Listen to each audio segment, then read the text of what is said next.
છોટાઉદેપુરના ઢોકલિયા ખાતે ધાબા પર બેસેલી બાળકીને બંદૂકની ગોળી વાગી બાળકી ઘાયલ।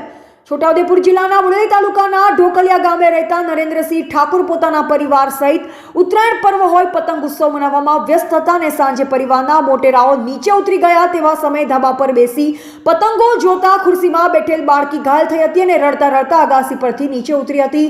પરિવારજનોએ પાછળના ખભાના લોહી જોતા પૂછપરછ કરતા કંઈક વાગ્યું હોવાનું જણાવ્યું, પરંતુ શું થયું તે બાબતે કંઈક અજુગતું જ લાગતા ધાબા પર તપાસ કરતા ખુરશી તૂટેલ હાલતમાં જણાઈ આવી અને નજીકમાં બંદૂકની ગોળી જોતા પરિવારમાં ગભરાટ ફેલાયો હતો અને ગામના સરપંચને જાણ કરી અને પોલીસને જાણ કરવામાં આવી હતી। ગોળી કોણે ચલાવી, ક્યાંથી આવી તે અંગે પોલીસે વધુ તપાસ હાથ ધરી છે।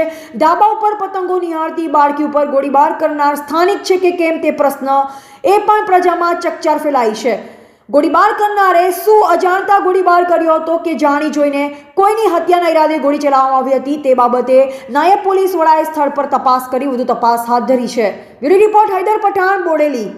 14/1/2024 ઉત્તરાયણનો દિવસ હોય અને ઉત્તરાયણના દિવસે નરેન્દ્રસિંહ ઠાકોરના ઘરે ફેમિલી બધું પતંગ ચકાવતું હતું અને સાંજના સમયે ફેમિલી નીચે ઉતરી ગયું અને નાના બાળકો ઉપર પતંગ ચકાવતા હતા અને એવામાં નાની બાળકી માનસી રડતા રડતા નીચે આવી અને નીચે રડતા સાંભળી એની મમ્મી ઉપર ગયા અને ઉપર જઈને તપાસ કરી તો બાળકીને પાછળથી લોહી નીકળતું હતું અને એ ખુરશી તૂટેલી જોઈ અને તપાસ કરતાં જે ગોળી મળ્યા પછી એ લોકોએ મને ફોન કર્યો કે આવી રીતે ગોળી મળી, તમે આવો। એટલે મેં જોયું તો મને લાગ્યું કે આ ગોળી ઓરિજિનલ છે, એટલે એ ગોળી લઈને હું પોલીસ સ્ટેશને ગયો અને સાહેબને વાત કરી કે સાહેબ આવવાના આવું છે, તો એમને અમારી ફરિયાદ લીધી અને પછી તપાસ કરી અને તપાસ કર્યા પછી હું સરપંચ તરીકે એમને એ કીધું કે ભાઈ આ ગોળી મળવી બહુ ગંભીર બાબત છે કે આજે તો બાળકી બચી ગઈ, પણ ના કરું ને કાલે એ જો એનો કંઈ બીજો ઉપયોગ થાય તો તમે એને યોગ્ય પગલાં લો અને એની યોગ્ય